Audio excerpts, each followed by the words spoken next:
Sunday special Andhra style bagara rice. Bagara rice பண்ணுவதற்கு first எண்ணெயை ஊற்றிட்டு ஜீரகம், சோம்பு, பட்டை, கிராம்பு எல்லாம் போட்டுட்டு தாளிப்புக்கு.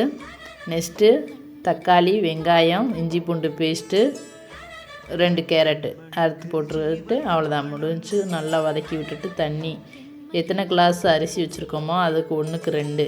இந்த பொண்ணு 5 கிளாஸ் தண்ணி வச்சுருக்கிறாங்க. 10 கிளாஸு தண்ணி, 5 கிளாஸ் ரைஸு, 10 கிளாஸ் தண்ணி ஊற்றி தண்ணி ஊற்றிவிட்டு அரிசியை போட்டாச்சு. போட்டதுக்கப்புறம் தேவையான அளவு உப்பு,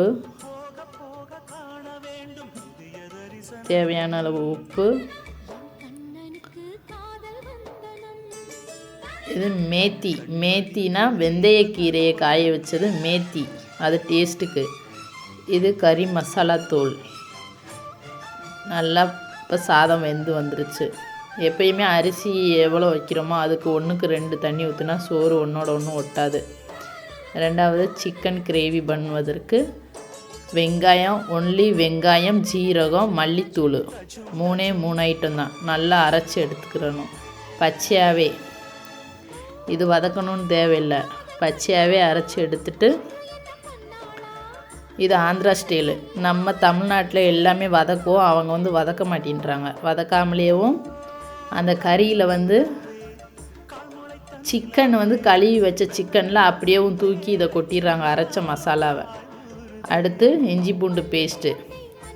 ரொம்ப சிம்பிள் தான், ஆனால் டேஸ்ட்டு நல்லாவே இருக்குது. இஞ்சி பூண்டு பேஸ்ட்டு. நெக்ஸ்ட்டு வரமிளகாய் தூள்.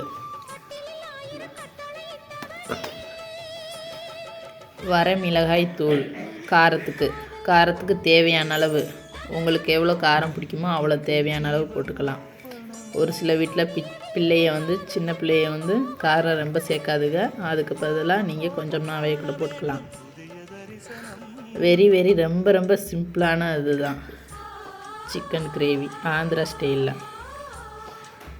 ரெண்டாவது ஃபஸ்ட்டு அரைச்சி வச்ச பேஸ்ட்டு, அதாவது வெங்காயம் அரைச்சி வச்ச அந்த பேஸ்ட்டை போட்டுட்டு வரமிளகாய் தூள், மஞ்சத்தூள் போட்டதுக்கப்புறம்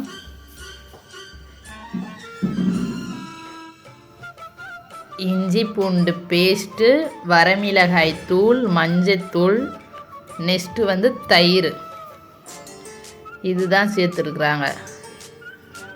ரொம்ப சிம்பிள் தான். நம்மளால் அரைச்சி ஊற்றுவோம், நல்லா எல்லாத்தையும் வதக்கிட்டு. இவங்க பூராமே இங்கே பச்சையாகவே பண்ணுறாங்க. இதான் ஆந்திரா ஸ்டைல். இதை உஷா பண்ணுறாங்க. நாங்களும் ஊரை விட்டு அதாவது குவாலியர்லேருந்து நாங்கள் காலி பண்ணி போகிறோம் கோட்ரஸை. அதனால் நாங்கள் விருந்து வச்சோம் ஃபஸ்ட்டு. அதுக்கடுத்து இந்த பொண்ணு வைக்கிது.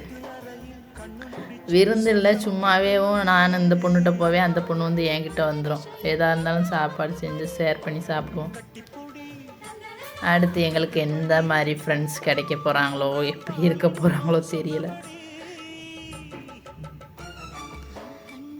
அடுத்து எண்ணெயை காய வச்சுட்டு அப்படியேவும் போடுறாங்க பச்சை கறியில் அரைச்சி வச்ச மசாலா பூரா போட்டு பிசைஞ்சு விட்டுட்டு, எல்லாத்தையும் உப்புலேருந்து எல்லாமே போட்டுட்டு பிசைஞ்சு விட்டுட்டு அப்படியே எண்ணெயை காய வச்சு அப்படி தூக்கி கொட்டுறாங்க. இதில் ஒன்றுமே இல்லை, ரொம்ப வெரி சிம்பிள் தான். தக்காளி கூட போடலை இதில்.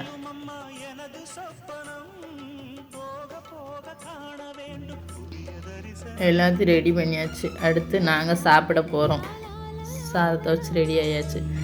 என் வீட்டுக்காரை கூப்பிட்டோம், வாங்க இங்கே சாப்பிடலான்னு. அவங்க சொல்லிட்டாங்க, எனக்கு டூட்டி, நான் வர லேட்டாகும், நீங்களே சாப்பிடுங்க, சாப்பிட்டுட்டு எனக்கு மட்டும் எடுத்துகிட்டு வந்துடுங்க வீட்டுக்கு அப்படின்னு சொல்லிட்டாங்க. சரின்னு சொல்லிவிட்டு வீட்டுக்கு கொஞ்சம் பார்சல் பண்ணிட்டோம். இப்போ நாங்கள் சாப்பிட்டுக்கிட்டு இருக்கோம். சாப்பிட்டா அந்த உஷாவோட பொண்ணு திவிக்ஸா, நான் அவளை அடிச்சுட்டு லூசுன்னா அவள் என்னையே லூசுன்னுவா. இது என் பொண்ணு, அது என் பையன். எப்படி இருக்காங்கன்னு பாருங்க, ரொம்ப எலும்பா. சாப்பிட்டா தானே. இதான் மேடம் உஷா, இதான் நான்.